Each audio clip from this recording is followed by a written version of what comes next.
90 రోజుల కోర్సు పూర్తి చేస్తే చాలు 100% ప్లేస్మెంట్ సపోర్ట్ తో సాఫ్ట్వేర్ జాబ్ మీ సొంతం. వెంటనే కోడ్ జ్ఞాన్ డెస్టినేషన్ ని సంప్రదించండి. Human meta pneumo virus HMPV ఇప్పుడు ఎక్కడ చూసినా ఇదే డిస్కషన్ నడుస్తుంది. అసలు ఈ వైరస్ ఎలా వస్తుంది, ఎక్కడ వస్తుంది, ఎప్పుడు వచ్చింది, వీటితో పాటు ఎవరికి వచ్చే అవకాశం ఉంటుంది, ఆ వచ్చిన వాళ్ళు ఎలాంటి జాగ్రత్తలు తీసుకోవాలి, అసలు రాకుండా ఎలాంటి జాగ్రత్తలు తీసుకోవాలి, ఒకవేళ వచ్చిన తర్వాత మెడిసిన్స్ ఉన్నాయా లేకపోతే చనిపోతారా, వీటితో పాటు ఇంకా డౌట్స్ ఏంటంటే అసలు చైనాలో లాక్డౌన్ వచ్చేస్తుంది, మొత్తం ప్రపంచం అంతా కూడా లాక్డౌన్ వేసేస్తారు, ఇండియాలో అయితే మరీ దారుణంగా ఉంటుంది పరిస్థితి, ఇప్పటికే చైనాలో చాలా హాస్పిటల్స్ ఫుల్ అయిపోయి ఉన్నాయి, శవాల గుట్టలు పేరిపోయాయి, ఇలా రకరకాల న్యూస్ స్ప్రెడ్ అవుతా ఉన్నాయి.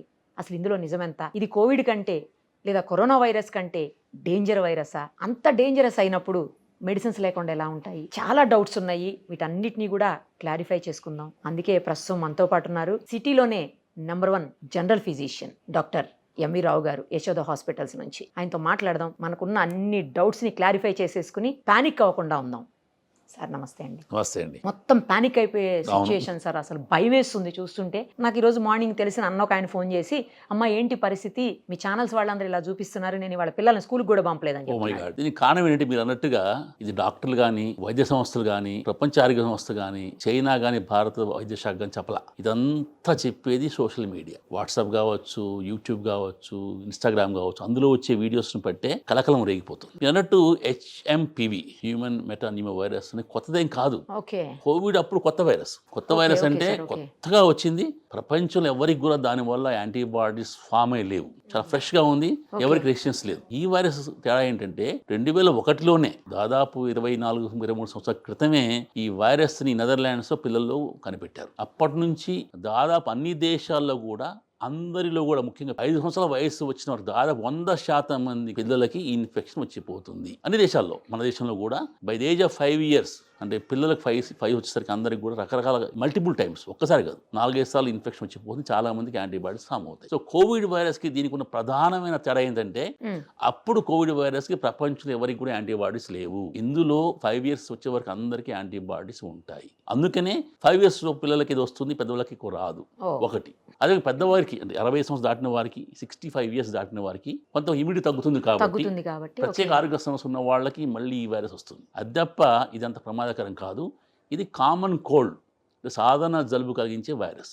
జలుబు ఎందుకు వస్తుంది? రైనో వైరస్ వస్తుంది, ఎడినో వైరస్ వస్తుంది, ఆర్ఎస్వి వైరస్ వస్తుంది, దీంతో వస్తుంది. కోవిడ్ రాకముందు రకరకాల కరోనా వైరస్ ఉన్నాయి, సాధారణ కరోనా వైరస్ ఉన్నాయి, వాటితో కోల్డ్ వస్తుంది. సో మన పిల్లలకి స్కూల్కి వెళ్ళినప్పుడు మీరు చూస్తూ ఉంటారు, ప్రతి 2 నెలలకి ప్రతి నెలకి కూడా జలుబు వస్తూ ఉంటుంది. అవును సార్, కరెక్ట్. ఇందులో ఏదో వైరస్ ఉంటుంది. అది తప్ప ఇప్పుడు ఏంటంటే ఒకసారి కోవిడ్ వచ్చింది కాబట్టి, అది కూడా చైనాలో వచ్చింది కాబట్టి ఆ భయం కొంత ఉంది మనకు. సో కోవిడ్ కూడా ముందు మనం కొంత భయపడలేదు, తర్వాత అన్ని ప్రతాపం చూపిస్తుంది కాబట్టి ఆ జ్ఞాపకాలను మర్చిపోక ముందే ఇప్పుడు వచ్చింది కాబట్టి మనం భయపడే అవకాశం ఉంది.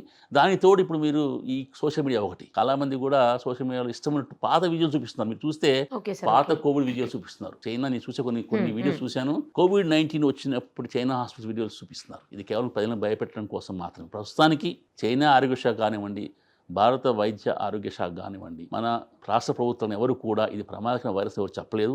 ఏ డాక్టర్ కానీ, ఏ సైంటిస్ట్ కానీ, నెదర్లాండ్స్లో ఉన్న వైరాలజిస్ట్ కూడా ఇది ప్రమాదకరం కాదని చెప్తూ ఉన్నారు. ప్రపంచ ఆరోగ్య సంస్థ ఇంతవరకు నిర్దిష్టంగా ప్రకటన చేయలేదు, కానీ భయపడదని చెబుతోంది. సో 10 సంవత్సరం కూడా మనకి వింటర్లో ఈ వైరస్లు అంటే flu virus, influenza A, influenza B. Influenza ఏలో మనకి H3N2, H1N1 వస్తాయి. ఇన్ఫ్లుయెంజా బిలో మనకి యమగాటా వైరస్ వస్తుంది, విక్టోరియా వైరస్ వస్తుంది. 4 రకాలు ఉంటాయి ఇన్ఫ్లుయెంజాలో. Respiratory system virus RSV common. మీరు చూసాము గత 2 నెలలుగా మనకి రాష్ట్రంలో, దేశంలో అనేక మందికి జలుబు దగ్గులు వస్తున్నాయి. కరెక్ట్ సార్, అది చాలా రోజులు తగ్గట్లేదు కూడా. అవును, మీరు ఇప్పుడు ICMR డేటా చూస్తే అందులో చాలా వరకు కూడా H3N2 ఉంది, అది RSV వైరస్ ఉంది, కొన్ని ఎడినో వైరస్ ఉన్నాయి. అది తప్ప మనకి ప్రమాదకరమైన వైరస్ చనిపోతున్న ఎక్కడ లేవు దాఖలాలు. ఇప్పుడు పేపర్లో, టీవీ లేని కలకలం ఏంటంటే 5 కేసులు వచ్చాయి, అక్కడ వచ్చి ఇక్కడ చెప్తున్నాం. అవును సార్, అన్ని చోట్ల కేసులు ఉన్నాయి. ఇప్పుడు చలికాలము, చాలా మంది పిల్లలు ఈ వైరస్ ఉంటుంది, టెస్టులు చేపిస్తే బోల్డ్ బయటపడతాయి. సాధారణ జలుబుకు మనం కొన్ని వేల రూపాయలు పెట్టి PCR టెస్ట్ చేయడం కరెక్ట్ కాదు, చేయించాం. కాబట్టి తెలియదు, ఎప్పుడు ఉండే వైరస్ కాబట్టి పరిధిలో భయపడకూడదు. ఇది ముఖ్యంగా వచ్చేది చిన్న పిల్లల్లో, ముఖ్యంగా 6 months 6 నెలల వయసు నుంచి 2 నెలల వయసుకు వస్తుంది, 5 సంవత్సరాల వరకు వస్తుంది, తర్వాత తగ్గిపోతుంది. కాకపోతే చైనాలో ఏమంటారంటే ఇప్పుడు 14 సంవత్సరాల వయసు లోపు వస్తుంది అంటున్నారు. ఒకటి ఏంటంటే ఈ వైరస్ ఏం రూపాంతరం చెందిందా, మ్యూటేషన్ చెందిందా అని చూడాలి. ఎందుకంటే ఈ వైరస్లో 4 ఉంటాయి variants, A1, A2, B1, B2. ఇవేనా ఇంకేమైనా ఉందా మనకు తెలియాలి. ఏది ఏమైనా ఇంతవరకు ఈ 25 సంవత్సరాలకు కూడా HPV వైరస్తోని అంత ప్రమాదం జరగలేదు. పాండమిక్ రాలేదు, లాక్డౌన్ ఉండదు, ఇవన్నీ కానీ అవసరం మాట్లాడటం మనం. కానీ సార్ కర్ణాటకలో ఒక 8 months బేబీకి వచ్చింది అని మరి కానీ వాళ్ళ ఇంట్లో కానీ లేకపోతే వాళ్ళ రిలేటివ్స్లో కానీ లేకపోతే వాళ్ళకి సంబంధించిన వాళ్ళు కూడా ఎవ్వరూ చైనా వెళ్ళి రాలేదు, అసలు చైనాకి వీళ్ళకి సంబంధమే లేదు నిజం ఈ చెప్పాలి. ప్రశ్న అలాంటి అడిగారు, అదే చెప్తున్నాను నేను. ఈ ఎందుకు మంచి ప్రశ్న అంటే ఈ వైరస్ ఆల్రెడీ ప్రపంచం మొత్తం అన్ని దేశాల్లో ఉంది. చైనా వైరస్ కాదు, చైనా పేరు మనం ఇట్ ఈస్ దేర్ అంతే. చైనాని మనం అది చేస్తున్నాం కానీ అదే చైనా వైరస్ కాదు, ఇది ప్రపంచం అంతా ఉన్న వైరస్. ఇది మొట్టమొదటి నెదర్లాండ్స్ కనపడబడింది 2001లో. ఆ తర్వాత అన్ని దేశాల్లో ఉంది. మనకి సీజన్లో వచ్చే రెస్పిరేటరీ ఇన్ఫెక్షన్స్లో దాదాపు 12% ఇన్ఫెక్షన్ దీంతో వస్తుంది. అమెరికాలో కావచ్చు, యూరోప్లో కావచ్చు, ఇతర దేశాల్లో కూడా దాదాపు more than 10% పేషెంట్స్కి, పిల్లలకి రెస్పిరేటరీ ఇన్ఫెక్షన్ ఉన్నప్పుడు ఇదే ఉంటుంది. ముఖ్యంగా చలికాలం సెకండ్ హాఫ్లో, చలికాలం తగ్గిపోయే ముందు 2 నెలల్లో ఈ వైరస్ ఎక్కువ ఉంటుంది. ముందు RSV వైరస్ వస్తుంది చలికాలం ప్రారంభ దశలో, ఫ్లూ వైరస్ వస్తుంది. తర్వాత చలికాలం సెకండ్ హాఫ్లో మనం ఈ వైరస్ చూస్తూ ఉంటాం. ఇది చాలా కామన్ వైరస్, ఇది మేము పట్టించుకోం. ఎందుకంటే ఒక్కోసారి న్యూమోనియా వచ్చినప్పుడు, వైరల్ న్యూమోనియా వచ్చినప్పుడు మేము మల్టీప్లెక్స్ PCR టెస్ట్ చేస్తాం. మల్టీప్లెక్స్ PCR అంటే అనేక రకాల వైరస్లు చూసే ఒకే టెస్ట్లో అన్నీ వస్తాయి PCR లో. ఉదాహరణకు ఇన్ఫ్లుయెంజాలో 4 రకాలు, ఇందాక చెప్పినట్టుగా H1N1, H3N2, యమగట, అదేవిధంగా Victoria virus, RSV virus, parainfluenza viruses, Covid viruses, అన్ని ఇతర కరోనా వైరస్లు కూడా అందులో ఉంటాయి. ఆ వైరస్లు, అదేవిధంగా ఈ HMPV కూడా వస్తుంది. అప్పుడప్పుడు అడపదడప మేము HMPV చూస్తూ ఉంటాం, దాన్ని పట్టించుకోం అసలు. HMPV రాగానే అమ్మాయి నీకు ఫ్లూ లేదు, నీకు కోవిడ్ లేదు, నథింగ్ టు వరీ అని వదిలేస్తాం. సో అంత సింపుల్ వైరస్ అది. ఇప్పుడు ఏంటంటే మనకి గత అనుభవాల దృష్ట్యా, COVID-19 దృష్ట్యా, అందులో అప్పుడు చైనాలో వచ్చింది, అది ఇది చైనాలో వచ్చింది కాబట్టి. కాకపోతే ఒకటి మీరు చూడండి, ఇంత భయపడతాం కదా, కోవిడ్ తగ్గగానే ఎవరు కూడా జాగ్రత్తలు తీసుకోవట్లా. హ్యాండ్ హైజీన్ కావచ్చు, వ్యక్తిగత పరిశుభ్రత కావచ్చు, మాస్క్ ధరించడం కావచ్చు, ఎవరైనా పట్టించుకోవట్లా. ఎంతెందుకు ఫ్లూకి మనకి వ్యాక్సిన్ ఉంది, వ్యాక్సిన్ చేయించుకుంటున్నామా? వ్యాక్సిన్ చేయించుకోం. ఎంతమందికి చెప్పినా కానీ ముఖ్యంగా వృద్ధులకి, ఇతర మెడికల్ కండిషన్ ఉన్న వాళ్ళకి వ్యాక్సిన్ చేయించుకోమంటాం, వ్యాక్సిన్ వేయించుకోరు. సో ఇవన్నీ ఏంటంటే ఏదో న్యూస్ వచ్చినప్పుడు మనం భయపడడం తప్ప తర్వాత ఇవన్నీ మర్చిపోతూ ఉంటారు. ఇది ప్రజల ప్రవర్తన. సరే, మరి ఇప్పుడు దీనికి మెడిసిన్ అయితే నార్మల్ మెడిసిన్, అసలు మెడిసినే లేదు, దీనికి వ్యాక్సినే ఉండదు, ఇలా కూడా మాట్లాడుతున్నారు. ఇప్పుడు ఏంటంటే అలా చెప్పి భయపడుతున్నారు. దీనికి మెడిసిన్ లేదు, కరెక్టే. జలుబుకు మెడిసిన్ ఉందా? లేదు కదా. కామన్ కోల్డ్ మెడిసిన్ లేదు, ఇది కూడా కామన్ కోల్డ్ కలగజేసే వైరసే కాబట్టి దీనికి మందు లేదు, దీనికి వ్యాక్సిన్ కూడా లేదు. మనకి ఉన్న వ్యాక్సిన్ ఏంటి? ఫ్లూకి వ్యాక్సిన్ ఉంది, న్యూమోనియాకి వ్యాక్సిన్, న్యూమోకాకల్ న్యూమోనియా వ్యాక్సిన్ ఉంది. అది తప్ప రెస్పిరేటరీ ఇన్ఫెక్షన్ వచ్చే కలగజేసే చాలా వైరస్కి అప్పుడు కోవిడ్కి వ్యాక్సిన్ ఉంది. అది తప్ప మిగతా వాటికి ఏంటంటే వ్యాక్సిన్ లేదు. ఎందుకంటే వ్యాక్సిన్ ఇచ్చేంత సీరియస్ ఎప్పుడు లేదు ఇది. ఎప్పుడు వ్యాక్సిన్ కనిపెడతాం? ఏదన్నా ప్రమాదకర వైరస్ ఉన్నప్పుడు వ్యాక్సిన్ కనిపెడతాం. అయితే దీనికి కూడా వ్యాక్సిన్ ప్రయత్నం జరిగాయి. మోడర్నా కంపెనీ దీనికి కూడా phase 1 ట్రయల్స్, అంటే కొన్ని ప్రోటీన్, ఈ వైరస్ ఉన్న కొన్ని ప్రోటీన్స్కి ఎగనెస్ట్గా వ్యాక్సిన్ తయారు చేసి అది యానిమల్ స్టడీస్లో చేశారు. చేశారు. ఇంకా అది phase 1 ట్రయల్స్ అంటే అవి అయిపోయినాయి. ఆ తర్వాత దాని గురించి ఎందుకు పొడిగించలేదు. ఒకవేళ నిజంగా ఈ వైరస్ ప్రమాదకరం వైరస్ తయారవుతే తప్పకుండా దీనికి కూడా చాలా కంపెనీలు ముందుకు వచ్చి వ్యాక్సిన్ తయారు చేస్తాయి. అంత అవసరం ప్రస్తుతం లేదు. అదేవిధంగా దీనికి మందు లేదు. ఫ్లూకి మనకి యాంటీ ఫ్లూ మందు ఉంది, యాంటీవైరల్ మందు, వసల్టామిర్ మందు, ఇంకా వేరే మందులు ఉన్నాయి. కానీ ఈ వైరస్కి యాంటీవైరల్ మందు లేదు. కానీ మన ప్రజలు ఏం చేస్తున్నారు? జలుబు రాగానే ఒక యాంటీబయాటిక్ వేసుకుంటారు. Antibiotics anti bacterial. దానివల్ల ఈ జలుబు వైరస్ కానీ, కోవిడ్ వైరస్ కానీ, ఫ్లూ వైరస్ చనిపోవు. ఇంకా ప్రమాదం, ఎందుకంటే మన శరీరంలో ఉన్న మంచి బ్యాక్టీరియా చనిపోతాయి, వేరే సెకండరీ ఇన్ఫెక్షన్ వస్తాయి. కాబట్టి జలుబు, ఫ్లూ లైక్ సిమ్టమ్స్ ఉన్నప్పుడు మీరు యాంటీబయాటిక్స్ వాడకూడదు. మరి ఇప్పుడు ట్రీట్మెంట్ అంతే నార్మల్గా? ఇంకా ట్రీట్మెంట్ సింపుల్. మనం జలుబు ఏం చేస్తాం? ఒక యాంటీహిస్టమిన్ వేసుకుంటాం. దగ్గు వస్తే దగ్గు మందు, యాంటీ కాఫ్ సప్రెసెంట్ వాడతాం. జ్వరం వస్తే పారాసిటమాల్ వాడతాం. పిల్లలు డిహైడ్రేషన్ రాకుండా, జ్వరం వచ్చినప్పుడు డిహైడ్రేషన్ వస్తుంది కాబట్టి చాలా వరకు ఈ వయసులో జ్వరం రాదు. ఎప్పుడైతే ఇది లోవర్ రెస్పిరేటరీ ట్రాక్ట్లో పోతుందో, అంటే బ్రాంక్యోలైటిస్ అంటాం పిల్లల్లో, బ్రాంకైటిస్ అంటాం, న్యూమోనియా వచ్చినప్పుడు అప్పుడు జ్వరం వచ్చే అవకాశం ఉంది. అప్పుడు వీరిలో ఆక్సిజన్ తగ్గే అవకాశం ఉంది. వారికి మనకి ఈ జ్వరం మందులు, అదేవిధంగా కొంతమందికి ఆక్సిజన్ అవసరం రావచ్చు. చాలా తక్కువ మందిలో ఇది ప్రాణాంతకం. ముఖ్యంగా బాగా ఇమ్యూనిటీ తక్కువ ఉన్న వాళ్ళు, లైక్ ప్రిమెచ్యూర్ బేబీసు, క్యాన్సర్ ఉన్న బేబీసు, కీమోథెరపీ తీసుకునే బేబీసు, పెద్దవాళ్ళు కూడా అంతే. డయాబెటీస్ కంట్రోల్ లేనప్పుడు, డయాబెటీస్ ఎక్కువ ఉన్నప్పుడు, హృదయ సంబంధ జబ్బులు ఉన్నప్పుడు, క్యాన్సర్ మందులు వాడేటప్పుడు, HIV పేషెంట్స్లో, ఆల్రెడీ ఆస్తమా ఉన్నప్పుడు, అదేవిధంగా కొంతమంది COPD ఉంటుంది, అది ఉన్నప్పుడు ఇది ప్రమాదకరం. అది కాకుండా ఈ కాలంలో చాలామంది చూస్తూ ఉంటాం, చలికాలం చాలా మంది ఆస్తమా ఎక్కువ అవుతుంది. వాతావరణంలో వచ్చిన మార్పు కావచ్చు అది ఆస్తమా రావడానికి. రెండోది వైరస్ కూడా. వైరల్ ఇన్ఫెక్షన్ వచ్చినప్పుడు అది ఫ్లూ వైరస్ కావచ్చు, RSV వైరస్ కావచ్చు, లేదా ఈ వైరస్ HMPV కావచ్చు, వచ్చినప్పుడు ఆస్తమా అనేది ట్రిగ్గర్ అవుతుంది. సో ఆస్తమా పేషెంట్స్కి ఈ ఇన్ఫెక్షన్ వల్ల ఆస్తమా ట్రిగ్గర్ అయ్యే అవకాశం ఉంది. ఇది ఆస్తమా కారణం కాదు, కానీ ఆస్తమా ఉన్న వాళ్ళకి ఆస్తమా ఎక్కువ అవుతుంది. అలాగే ఆస్తమా రోగులు ఈ వైరస్ వచ్చే అవకాశాలు ఎక్కువ, వారిలో కొంతమందికి సీరియస్ కావచ్చు. అసలు ఎగ్జాక్ట్గా HMPV సిమ్టమ్స్ ఎలా ఉంటాయి సార్? HMPV symptoms simple. చాలా మందిలో ఇది సాధారణ జలుబులాగా ఉంటుంది. అంటే ముక్కు దిబ్బడ, ముక్కు నుంచి నీరు కారటం, కొంతమంది గొంతు నొప్పి, దగ్గు, అంతే. జ్వరం కూడా ఉండదు. కొంతమందిలోనే ఇది ఇందాక చెప్పినట్టుగా లోవర్ రెస్పిరేటరీ ట్రాక్ట్ చేరినప్పుడు, అంటే ముక్కు గొంతు నుంచి లంగ్లో పోయినప్పుడు కొంతమందికి ఆయాసం, ఆక్సిజన్ తగ్గటం, వీజింగ్ అంటాం, పిల్లి కుత్తలు వస్తుంటాయి. సార్ అవును. అదేవిధంగా కొంతమంది జ్వరం వచ్చే అవకాశం ఉంది, కొంత వీక్ అవుతారు. అది తప్ప దీనివల్ల పెద్ద ప్రమాదం ఉండదు. కొంతమందిలో దీనివల్ల డయేరియా కూడా వస్తుంది. చాలామంది వైరస్, రెస్పిరేటరీ వైరస్లో అది ఫ్లూ కావచ్చు, కోవిడ్ కావచ్చు, హెచ్ఎంపీ కావచ్చు, కొంతమంది చాలా తక్కువ మందిలో లూజ్ మోషన్ వచ్చే అవకాశం ఉంది. అది చాలా దాన్ని మనం అసలు పట్టించుకోవద్దు. అంత తక్కువ మందిలో లూజ్ మోషన్ వస్తుంటాయి. కానీ ముఖ్యంగా వచ్చే జలుబు, కానీ వైరస్ డ్రాప్లెట్స్ ద్వారా స్ప్రెడ్ అవుతుంది. ముక్కులో చేరినప్పుడు అది ముక్కు కణజాలంలో చేరిన తర్వాత ఈ సిమ్టమ్స్ స్టార్ట్ అవుతాయి.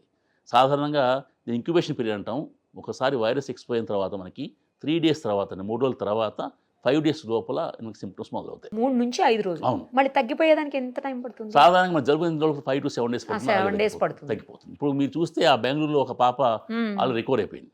ఆ బేబీ రికవర్ అయిపోయారు. కాబట్టి ఇది కామన్. ఇప్పుడు చాలా మంది మన దేశంలో, మన రాష్ట్రం, మా దగ్గర కూడా చాలా మందికి ఆ వైరస్ తగ్గిపోయిన దాఖలు చాలా ఉండి ఉంటాయి. మనకు తెలియదు. అదే sir, never do test for that. మనం ఇప్పుడు కూడా హెచ్ఎంపీ టెస్ట్ చేయం. సో ఆ టెస్ట్లు అవైలబుల్ ఉన్నాయా సార్ అసలు? అయితే అవి మేము ఎప్పుడు చేస్తూ ఉంటాం. కాకపోతే సెపరేట్గా హెచ్ఎంపీ ప్రత్యేక టెస్ట్ చేయలేదు. ఫర్ ఎగ్జాంపుల్ కోవిడ్ ఉంది, కోవిడ్ కోసమే టెస్ట్ ఉంది. అవును సార్, ఫ్లూకి కోసమే టెస్ట్ ఉంది. కానీ హెచ్ఎంపీ ప్రత్యేకంగా ఒకటే సింగిల్ టెస్ట్ లేదు. మల్టీప్లెక్స్ పీసీఆర్ అని ఆ టెస్ట్ చేస్తున్నాం. ఇప్పుడు మేము కిట్స్ తెప్పించుకున్నాం. ఎవరు సాయంత్రం లభ్యమవుతాయి. సో ఆ టెస్టులు ఓన్లీ హెచ్ఎంపీ వరకే. అందుకని ఆ హెచ్ఎంపీ ఒకటే చేసి తక్కువ కాస్ట్ అవుతుంది. మల్టీప్లెక్స్ పీసీఆర్ అంటే అందులో 24 వైరస్ చేస్తాం కాబట్టి కాస్ట్ ఎక్కువ ఉంటుంది. ఓకే. సో సింగిల్ అయితే చాలా తక్కువలో, కోవిడ్ లాగానే చాలా తక్కువ కాస్ట్ మనం ఈ టెస్ట్ చేయొచ్చు. అసలు టెస్ట్లో అవసరం లేదు. ఎవరు చేస్తాము? సీరియస్గా ఉన్న వాళ్ళకి, చిన్నపిల్లలు, ఎవరైతే ఇమ్యూనిటీ తక్కువ ఉన్నవాళ్ళు, పెద్దవాళ్ళు ఇమ్యూనిటీ తక్కువ ఉన్న వాళ్ళు తప్పకుండా టెస్ట్ అవసరం. అదే కాకుండా కలకలం జరుగుతుంది, పేషెంట్ వస్తున్నారు మాకు టెస్ట్ చేయమని, ప్యానిక్ అయిపోయి. సో అటువంటి వాళ్ళకి చెప్తున్నాం అవసరం లేదని. కొంతమందికి మాత్రం ఎవరైతే పెద్దవారు ఉన్నారు, ఇప్పుడు ఒక పేషెంట్ ఉన్నారు, ఆయనకు డయాబెటీస్ ఉంది, బ్లడ్ ప్రెషర్ ఉంది, ఇంతకుముందు ఆయనకి ఫ్లూ వచ్చి సీరియస్ వెంట వెంటిలేటర్, ఆయన భయపడి వచ్చారు, ఆయన చేయిస్తున్నాను టెస్ట్. అలా ప్రత్యేకమైన పేషెంట్స్ తప్ప మిగతా వాళ్ళని నేను టెస్ట్లు డిస్కరేజ్ చేస్తున్నాను. మామూలు యాంటీబయాటిక్స్ చేసుకోండి, ఈ మందులు వేసుకోండి, తగ్గిపోతుంది.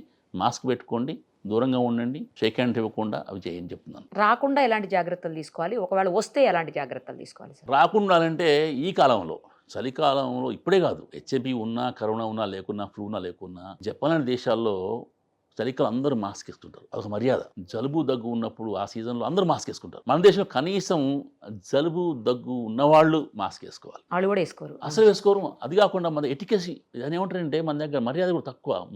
మీద దగ్గుతుంటారు కానీ చెయ్యి అడ్డం హ్యాండ్ కర్చీఫ్ అడ్డం పెట్టుకోరు. అది ప్రమాదం.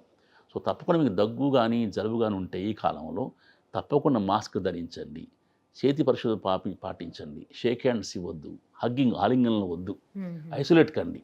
అదేవిధంగా పిల్లల్ని స్కూల్కి పంపించకండి. ఒకవేళ జలుబు దగ్గులు ఉంటే పిల్లల్ని స్కూల్కి పంపించకండి. టీచర్లు కూడా గమనించాలి. ఆ స్కూల్లో ఎవరికో దగ్గు ఉంటుంది కదా, వాళ్ళని పేరెంట్స్ పిలిచి వాళ్ళ ఇంటికి పంపిస్తే మంచిది. అప్పటిదాకా వాళ్ళకి మాస్క్ ధరిస్తే మంచిది. పిల్లలకి చిన్నప్పటి నుంచే మనం చేతి పరిశుభ్రత, హ్యాండ్ హైజీన్ నేర్పించాలి. మనం కూడా హ్యాండ్ హైజీన్ పాటించాలి. అదేవిధంగా మనం ఇంట్లో ఎవరికైనా వృద్ధులకు కానీ ఎవరికైనా జలుబు దగ్గు ఉంటే వెంటనే డాక్టర్ సలహా తీసుకోవాలి. వారిని కొంచెం ఐసోలేట్ చేయాలి, డిహైడ్రేషన్ కాకుండా చూసుకోవాలి. అది వచ్చినప్పుడు ఏం చేయాలంటే మనం యాంటీహిస్టమిన్స్, ఇప్పుడు చాలా మార్కెట్లో ఓవర్ ది కౌంటర్ మనకి యాంటీహిస్టమిన్స్ దొరుకుతుంటాయి. జలుబుకు వాడుతుంటాం, అవి వాడాలి. జ్వరం కానీ ఒళ్ళనొప్పుగా ఉంటే పారాసిటమాల్ వాడాలి.